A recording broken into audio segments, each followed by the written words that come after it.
जगन्नाथ। कार्यक्रम में उपस्थित ओडिशा के गवर्नर श्री हरिबाबू, यहाँ के लोकप्रिय मुख्यमंत्री श्री मोहन चरण मांझी जी, केंद्रीय मंत्रिमंडल के मेरे साथी मंत्रीगण, ओडिशा सरकार के मंत्री, सांसदगण, विधायकगण, उद्योग और व्यापार जगत के प्रमुख उद्यमी साथी, देश और दुनिया के इन्वेस्टर्स और ओडिशा के मेरे प्यारे भाई और बहनों, जनवरी महीने में यानी 2025 के प्रारंभ में ही ओडिशा का ये मेरा दूसरा दौरा है। कुछ दिन पहले ही मैं यहां प्रवासी भारतीय दिवस के आयोजन का हिस्सा बना था। अब आज यहां उत्कर्ष ओडिशा कॉन्क्लेव में आपके बीच आया हूं। मुझे बताया गया है कि ये ओडिशा में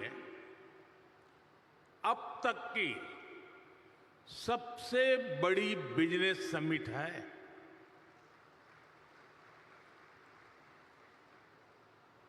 पहले के मुकाबले 5-6 गुना ज्यादा इन्वेस्टर्स इसमें पार्टिसिपेट कर रहे हैं। मैं ओडिशा के लोगों को, ओडिशा सरकार को इस शानदार आयोजन के लिए बहुत बहुत बधाई देता हूं। आप सभी का इस आयोजन में अभिनंदन करता हूं। साथियों, मैं पूर्वी भारत को देश के विकास का ग्रोथ इंजन मानता हूं और ओडिशा की इसमें एक बड़ी भूमिका है। इतिहास साक्षी है, जब ग्लोबल ग्रोथ में भारत की एक बड़ी हिस्सेदारी थी, तब पूर्वी भारत का अहम योगदान था। पूर्वी भारत में देश के बड़े इंडस्ट्रियल हब थे, पोर्ट्स थे, ट्रेड हब थे। ओडिशा की इसमें बड़ी हिस्सेदारी भी थी। ओडिशा साउथ ईस्ट एशिया में होने वाले ट्रेड का प्रमुख सेंटर हुआ करता था। यहां के प्राचीन पोर्ट्स एक प्रकार से भारत के गेटवे हुआ करते थे। आज भी ओडिशा में हर वर्ष बाली यात्रा मनाई जाती है।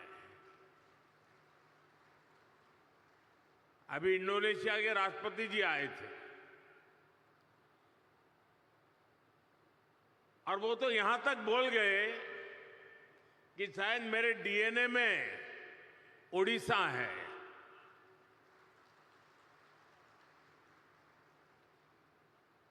साथियों, ये ओडिशा उस लेगेसी को सेलिब्रेट करती है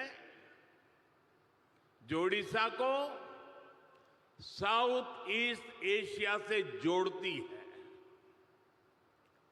अब 21वीं सदी में ओडिशा अपनी उस गौरवशाली विरासत को फिर से रिवाइव करने में जुट गया है। हाल में ही सिंगापुर के प्रेसिडेंट ओडिशा होकर गए हैं। सिंगापुर ओडिशा के साथ संबंधों को लेकर बहुत ही उत्साहित है। आसियान देशों ने भी ओडिशा के साथ ट्रेड और ट्रेडिशन के कनेक्ट को मजबूती देने में दिलचस्पी दिखाई है। आज इस क्षेत्र में संभावनाओं के इतने द्वार खुल रहे हैं जितने आजादी के बाद पहले कभी नहीं खुले। मैं यहां उपस्थित हर इन्वेस्टर्स का आह्वान करूंगा और हमारे मुख्यमंत्री जी ने जो बात कही मैं इसको दोहराना चाहूंगा। यही समय है, सही समय है। ओडिशा की इस विकास यात्रा में आपका निवेश आपको सफलता की नई बुलंदियों पर पहुंचाएगा और ये मोदी की गारंटी है।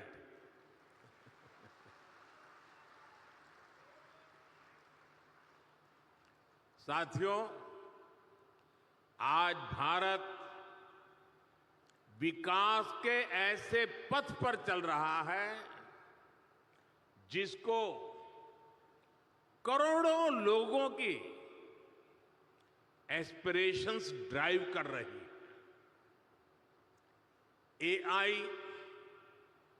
एआई का युग है। आर्टिफिशियल इंटेलिजेंस ही इसकी चर्चा है, लेकिन भारत के लिए तो एआई सिर्फ नहीं, एस्पिरेशन ऑफ इंडिया हमारी ताकत है। और एस्पिरेशन तब बढ़ती है जब लोगों की नीड्स पूरी होती है। बीते दशक में करोड़ों देशवासियों को एम्पावर करने का लाभ आज देश को दिख रहा है। ओडिशा भी इसी एस्पिरेशन को रिप्रेजेंट करता है। ओडिशा आउटस्टैंडिंग है। ओडिशा नए भारत के ऑप्टिमिज्म और ओरिजिनलिटी का प्रतीक है। ओडिशा में अपॉर्चुनिटीज भी हैं और यहां के लोगों ने हमेशा आउट परफॉर्म करने का जुनून दिखाया है।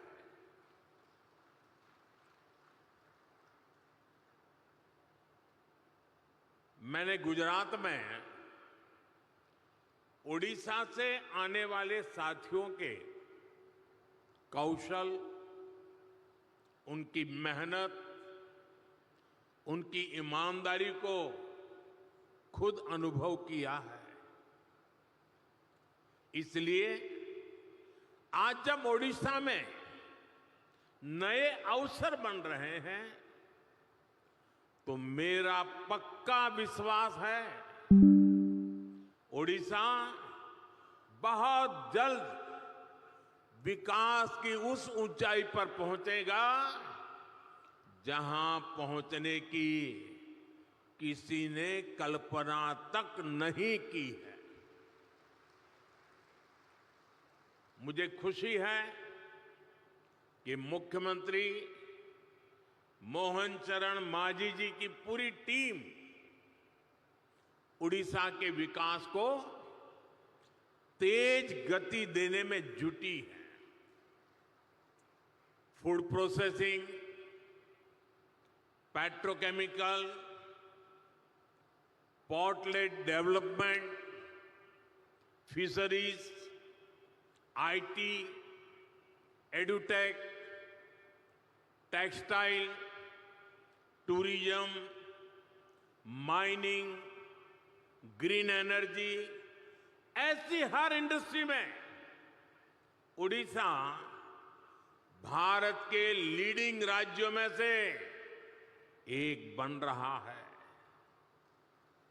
साथियों, भारत आज बहुत तेज गति से दुनिया की तीसरी बड़ी इकोनॉमी बनने की तरफ आगे बढ़ रहा है। $5 ट्रिलियन इकोनॉमी का पड़ाव भी अब ज्यादा दूर नहीं है। बीते दशक में मैन्युफैक्चरिंग में भी भारत की ताकत सामने आने लगी है। अब भारत की इकोनॉमी के विस्तार के दो बड़े पिलर हैं। एक हमारा इनोवेटिव सर्विस सेक्टर और दूसरा भारत के क्वालिटी प्रोडक्ट्स। देश की तेज प्रगति सिर्फ रॉ मटेरियल के एक्सपोर्ट पर संभव नहीं है। इसलिए हम पूरे इकोसिस्टम को बदल रहे हैं, नए विजन के साथ काम कर रहे हैं। यहां से मिनरल निकले और फिर एक्सपोर्ट होकर के दुनिया के किसी देश में पहुंचे, वहां पर वैल्यू एडिशन हो, कोई नया प्रोडक्ट बने और फिर वो प्रोडक्ट भारत में वापस आए।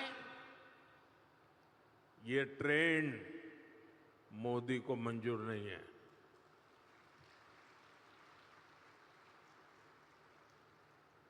इस ट्रेंड को अब भारत बदल रहा है। यहां के समंदर से सी फूड निकले और फिर दुनिया के किसी दूसरे देश में वो प्रोसेस होकर बाजारों में पहुंचे। ये ट्रेंड भी भारत बदल रहा है। ओडिशा में जो रिसोर्सेज हैं, उससे जुड़ी इंडस्ट्रीज भी यहीं लगे।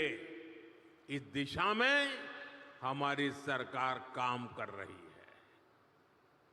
आज का ये उत्कर्ष ओडिशा कॉन्क्लेव भी इसी विजन को साकार करने का एक माध्यम है। साथियों, आज दुनिया सस्टेनेबल लाइफस्टाइल की बात कर रही है, ग्रीन फ्यूचर की तरफ बढ़ रही है। आज ग्रीन जॉब की संभावनाएं भी बहुत बढ़ रही है।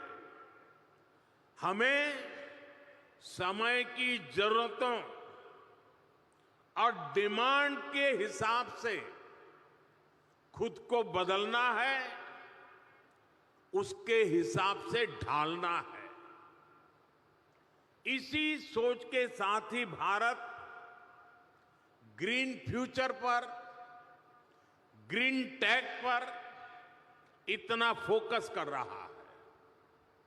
सोलर हो, विंड हो, हाइड्रो हो, ग्रीन हाइड्रोजन हो, ये विकसित भारत की एनर्जी सिक्योरिटी को पावर करने वाले हैं। इसके लिए उड़ीसा में बहुत सारी संभावनाएं हैं। आज देश में हमने राष्ट्रीय स्तर पर ग्रीन हाइड्रोजन मिशन और सोलर पावर मिशन शुरू किए हैं।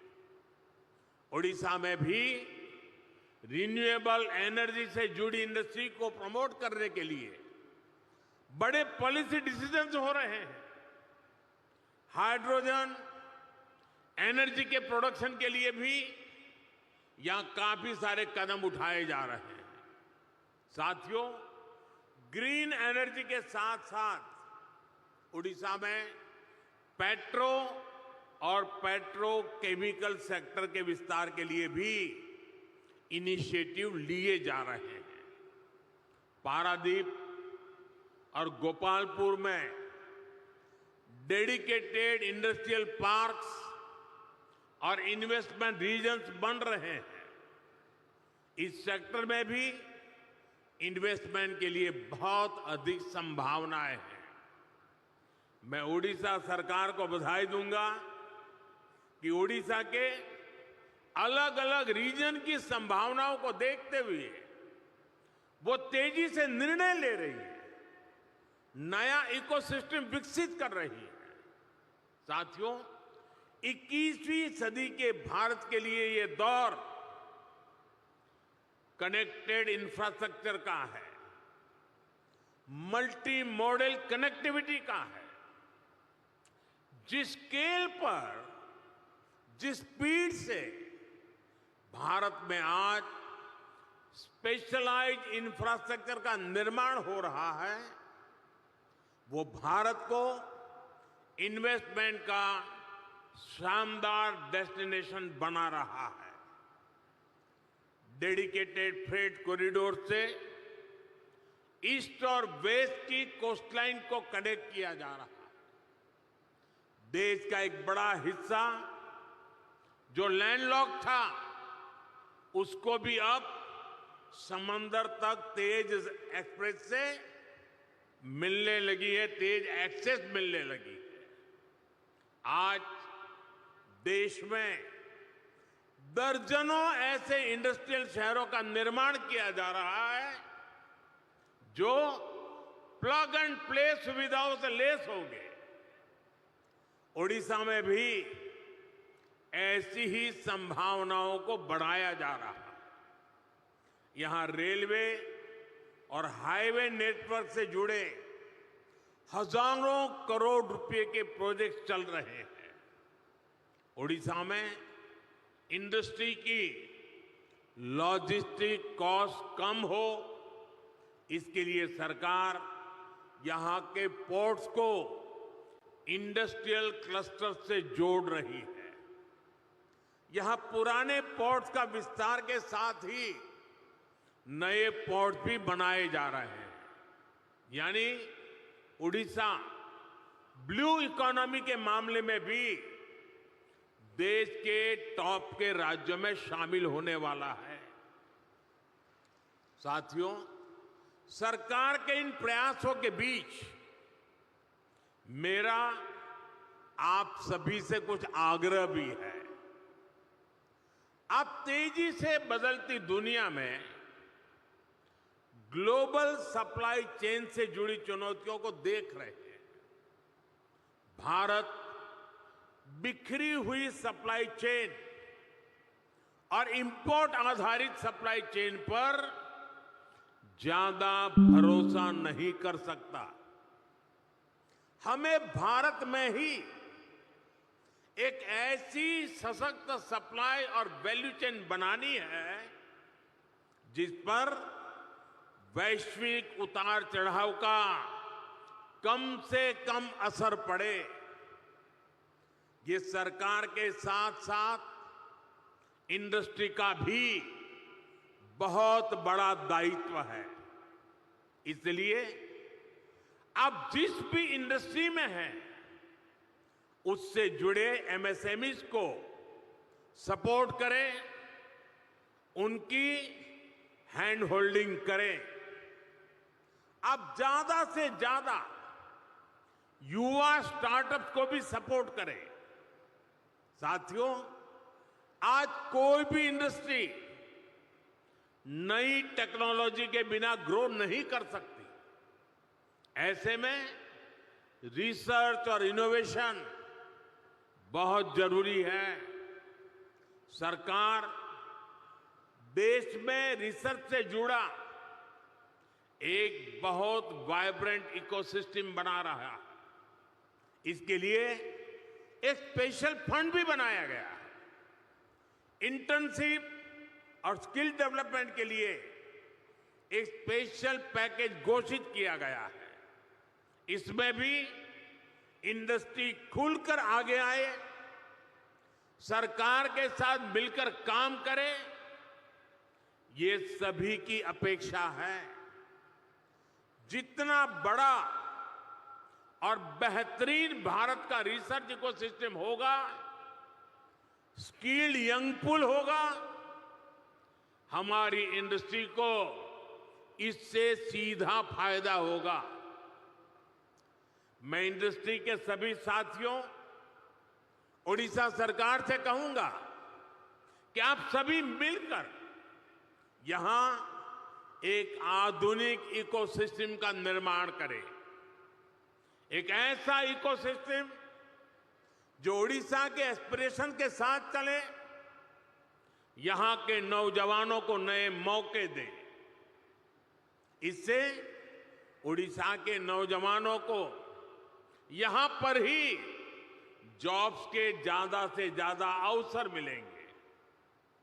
ओडिशा समृद्ध होगा, ओडिशा सशक्त होगा, ओडिशा का उत्कर्ष होगा।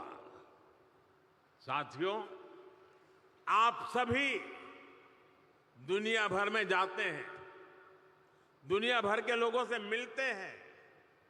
आज दुनिया में भारत को जानने समझने की उत्सुकता आप चारों तरफ अनुभव करते हैं। भारत को समझने के लिए ओडिशा एक बेहतरीन डेस्टिनेशन है। यहां हजारों वर्ष की हमारी हेरिटेज है, हिस्ट्री है। आस्था, आध्यात्म, घने जंगल, पहाड़, समंदर, हर चीज के दर्शन एक ही जगह पर होते हैं। ये राज्य विकास और विरासत का अद्भुत मॉडल है।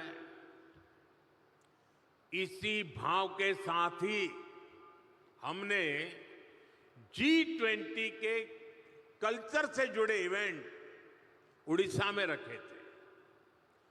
कोणार्क सन टेम्पल के चक्र को हमने G20 के मेन इवेंट का हिस्सा बनाया था। उत्कर्ष ओडिशा में हमें ओडिशा के इस टूरिज्म पोटेंशियल को भी एक्सप्लोर करना है। यहां की 500 किलोमीटर से लंबी कोस्टलाइन, 33% से ज्यादा का forest cover, eco tourism, adventure tourism की अनंत संभावनाएं आपका इंतजार कर रही है। आज भारत का फोकस है वेट इन इंडिया। आज भारत का मंत्र है हील इन इंडिया। और इसके लिए ओडिशा का नेचर, यहां की प्राकृतिक सुंदरता बहुत मददगार है। साथियों, आज भारत में कॉन्फ्रेंस टूरिज्म का भी बहुत पोटेंशियल बन रहा है। दिल्ली में भारत मंडपम और यशोभूमि जैसे वेन्यू, इसके बड़े सेंटर बन रहे हैं। भुवनेश्वर में भी बहुत बढ़िया कन्वेंशन सेंटर का लाभ मिल सकता है। इसी से जुड़ा एक और नया सेक्टर कंसर्ट इकोनॉमी का है। जिस देश में म्यूजिक, डांस, स्टोरी टेलिंग की इतनी समृद्ध विरासत है, जहां युवाओं का इतना बड़ा पूल है, जो कंसर्ट्स का बहुत बड़ा कंज्यूमर है, वहां कंसर्ट इकोनॉमी के लिए अनेक संभावनाएं हैं। आप देख रहे हैं कि बीते 10 सालों में लाइव इवेंट्स का चलन और डिमांड दोनों बड़े हैं। पिछले कुछ दिनों में आपने मुंबई और अहमदाबाद में हुए कोल्ड प्ले कॉन्सर्ट की शानदार तस्वीरें देखी होगी। ये इस बात का प्रमाण है कि लाइव कॉन्सर्ट्स के लिए भारत में कितना स्कोप है। दुनिया के बड़े बड़े कलाकार, बड़े बड़े आर्टिस्ट भी भारत की तरफ आकर्षित हो रहे हैं। कंसर्ट इकोनॉमी से टूरिज्म भी बढ़ता है और बड़ी संख्या में जॉब्स क्रिएट होती है। मेरा राज्यों से, प्राइवेट सेक्टर से आग्रह है कि कंसर्ट इकोनॉमी के लिए जरूरी इंफ्रास्ट्रक्चर पर फोकस करें, जरूरी स्किल्स पर फोकस करें। इवेंट मैनेजमेंट हो, आर्टिस्ट की ग्रूमिंग हो, सिक्योरिटी और दूसरे इंतजाम हो, इन सभी में नई संभावनाएं बन रही है। साथियों, अगले महीने ही भारत में पहली बार वर्ल्ड ऑडियो विजुअल समिट यानी वेव्स होने वाली है। ये भी एक बहुत बड़ा आयोजन होगा। ये भारत की क्रिएटिव पावर को दुनिया में नई पहचान दिलाएगा। राज्यों में इस तरह के इवेंट से भी जो रेवेन्यू जनरेट होता है, जो परसेप्शन बनता है, वो भी इकोनॉमी को आगे बढ़ाता है। और ओडिशा में भी इसकी बहुत संभावनाएं हैं। साथियों, विकसित भारत के निर्माण में ओडिशा की बड़ी भूमिका है। ओडिशा वासियों ने समृद्ध ओडिशा के निर्माण का संकल्प लिया है। इस संकल्प की सिद्धि के लिए केंद्र सरकार की तरफ से हर संभव सहयोग मिल रहा है। ओडिशा के प्रति मेरा स्नेह आप सब भली भांति जानते हैं। प्रधानमंत्री के तौर पर ही मैं यहां करीब करीब 30 बार आ चुका हूं। आजादी से अब तक जितने प्रधानमंत्री होंगे वो सब मिलाकर के जितनी बार आए होंगे उससे मैं ज्यादा बार ओडिशा आया हूं। ये आपका प्यार है। यहां के ज्यादातर जिलों में जा चुका हूं। मुझे ओडिशा के सामर्थ्य पर भरोसा है, यहां के लोगों पर भरोसा है। मुझे विश्वास है कि आप सभी साथियों का इन्वेस्टमेंट आपके बिजनेस और ओडिशा के उत्कर्ष दोनों को नई ऊंचाई देगा। मैं फिर एक बार इस शानदार आयोजन के लिए पूरे ओडिशा वासियों को, यहां की सरकार को बहुत बहुत बधाई देता हूं, धन्यवाद देता हूं। और जो महानुभाव उड़ीसा में संभावनाओं को तलाश रहे हैं, मैं उनको विश्वास दिलाता हूं, उड़ीसा सरकार और भारत सरकार पूरी ताकत से आपके साथ खड़ी है। फिर एक बार आप सबको बहुत बहुत शुभकामनाएं, बहुत बहुत धन्यवाद।